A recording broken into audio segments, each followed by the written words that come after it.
வணக்கம். தமிழ் ஃபுட் கார்னரில் இன்றைக்கி நம்ம மோர் குழம்பு எப்படி பண்ணுறதுன்னு பார்க்கலாம். மோர் குழம்பு வெண்டைக்காயில் பண்ணலாம், பூசணிக்காயில் பண்ணலாம், வெள்ளரிக்காயிலையும் பண்ணலாம். நம்ம இன்றைக்கி பூசணிக்காய் வச்சு எப்படி மோர் குழம்பு பண்ணுறதுன்னு பார்க்க போகிறோம். அதுக்கு 200 ml தயிரை நல்லா தண்ணி ஊற்றி கடைஞ்சி மோராக்கி வச்சுருக்கேன். நல்லா புளிப்பான தயிர்னா மோர் குழம்பு பண்ணுறதுக்கு நல்லாயிருக்கும்.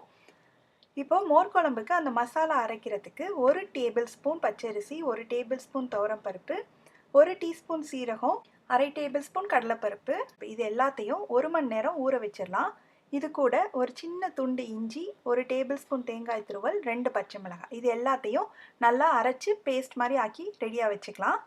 இப்போ ஒரு கடாயில் கொஞ்சமாக தண்ணி சூடாயிட்ருக்கு. இதில் 150 கிராம் பூசணிக்காயை இந்த மாதிரி பெரிய பெரிய துண்டுகளாக நறுக்கி வச்சுருக்கேன், அதை சேர்த்துக்கலாம். இதுக்கு கொஞ்சமாக மட்டும் உப்பு சேர்த்துக்க போகிறோம். இதை நல்லா கலந்து விட்டுட்டு இதை மூடி வச்சு ஒரு 3/4 பாகம் வேகட்டும். இந்த நம்ம எடுத்து வச்சுருந்ததை பூரா பேஸ்ட் மாதிரி அரைச்சாச்சு. அதை நம்ம மோரில் சேர்த்துடலாம். கொஞ்சமாக ஒரு 1/2 டீஸ்பூன் அளவுக்கு மஞ்சள் தூள், தேவையான அளவு உப்பு. நம்ம காய் வேக வைக்கும்போது கொஞ்சமாக சேர்த்துருக்கோம், அதனால் பார்த்து சேர்த்துக்கோங்க. மஞ்சள் தூள் உங்களுக்கு வேணும்னா இன்னும் கொஞ்சம் அதிகமாகவும் சேர்த்துக்கலாம். இப்போது இதை நல்லா கலந்துக்கலாம். கலந்துட்டு இப்போவே டேஸ்ட் பார்த்துக்கோங்க. உப்பு பத்தலைன்னா இப்போவே சேர்த்துக்கலாம். நல்லா இந்த மாதிரி கன்சிஸ்டன்சியில் இருக்கணும். இப்போ காய் பார்க்கலாம். நல்லா ஒரு 3/4 பாகம் வெந்துருச்சு, தண்ணியெல்லாம் நல்லா வற்றிடுச்சு. இதை மாற்றி எடுத்து வச்சுக்கலாம். ஒரு கடாயில் 2 டீஸ்பூன் தேங்காய் எண்ணெய் சேர்த்துருக்கேன். மோர் குழம்புக்கு தேங்காய் எண்ணெய்னா நல்லாயிருக்கும். நீங்கள் நார்மல் குக்கிங் ஆயில் யூஸ் பண்ணுறதுனாலும் சேர்த்துக்கலாம். எண்ணெய் சூடாயிடுச்சு. 1/2 டீஸ்பூன் கடுகு, கொஞ்சமாக கருவேப்பிலை, ஒரு காஞ்ச மிளகாவை இந்த மாதிரி சின்ன சின்ன துண்டுகளாக கிள்ளி வச்சுருக்கேன், அதையும் சேர்த்துட்டு ஒரு 1/4 டீஸ்பூன் பெருங்காயத்தூள் சேர்த்துக்கலாம்.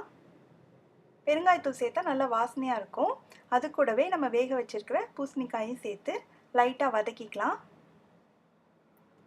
வதக்கிட்டு நம்ம கலந்து வச்சுருக்கிற அந்த மோர் கரைசலை சேர்த்துடலாம்.